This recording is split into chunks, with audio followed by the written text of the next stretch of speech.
Hello, and welcome back to another episode of the Minnesota State Park Hiking Club Trail Series. Today, we travel to Bemidji, Minnesota to explore the bog walk at Lake Bemidji State Park. Established in 1923, Lake Bemidji State Park has long been a haven for nature enthusiasts.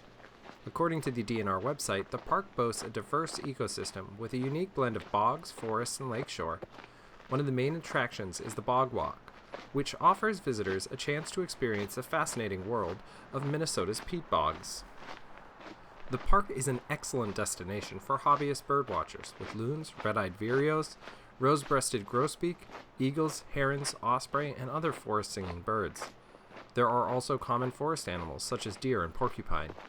It's also possible to see everyone's favorite woodpecker, the pileated woodpecker.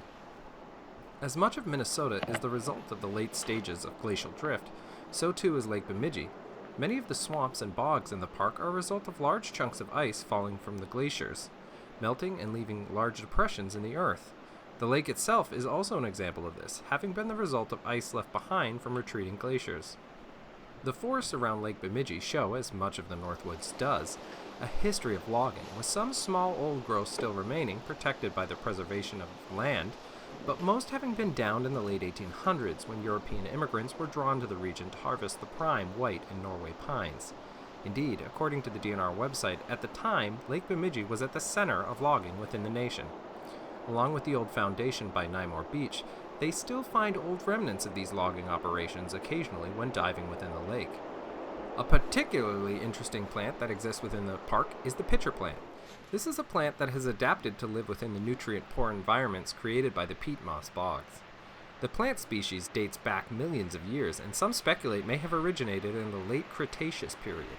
Whether or not this species crossed paths with a Tyrannosaurus rex, which dominated the area in North America during that time, is a fascinating thought, and only really adds to the rare and interesting presence of the pitcher plant. The bog walk is a 1-mile loop trail that takes you through the heart of the park's bog ecosystem. It's an easy hike, perfect for all ages and skill levels, making it a great choice for families and casual hikers looking to enjoy the park's natural beauty. Starting from the trailhead, you'll immediately notice the lush greenery and diverse plant life. The boardwalk trail is a little on the older side, and the intense floods we experienced in the spring likely did it no favors. During this hike, we saw a few damaged boards, but nothing that would spark concern for the stability of the boardwalk.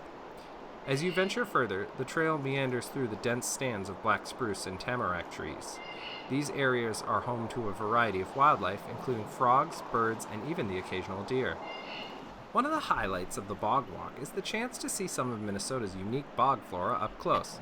You'll encounter pitcher plants, sundews, orchids, all thriving in the nutrient-poor, acidic conditions of the bog.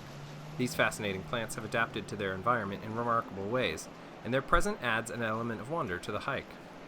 As you continue along the boardwalk, you'll come to several interpretive signs that provide information about the bog's ecosystem and species that inhabit it. These signs are a great way to learn more about the unique features of the bog and the importance of preserving these delicate environments. You will also notice the spindly trees and other similar features to the trail up north at the Big Bog State Recreation Area. There are a considerable amount of bogs throughout the state, and while they are more concentrated around Red Lake, they are sporadically positioned all the way down to the southern edge of the state and encompass numerous state properties. For example, Peat Bog WMA, which is located in Little Chicago, just off the exit for Northfield on I-35. The trail eventually leads you to a scenic overlook, offering a panoramic view of the bog and the surrounding forest. It's a perfect spot to pause, take in the beauty of the landscape, and snap a few photos. There is also a neat info board that gives the temperatures of the ambient air and the temperatures underneath the peat moss. And while it was a relatively mild day, the temperatures were quite close. In different times of the year, it would be fascinating to see what difference was, say midwinter or a scorching summer day. My favorite part of the bog walk is the carnivorous plants. Yes, I watched Jumanji a lot as a kid, and absolutely bought more than one Venus flytrap from the Boston Museum of Science's gift shop. So you know I've always been fascinated by those types of plants. This bog has most prominently the pitcher plant, and although we came in fall, they were still visible along the path, although not nearly as lively. I also like the bog, having grown up near Panema Bog, which was one of the first videos on this channel, so it's a fantastic hike overall.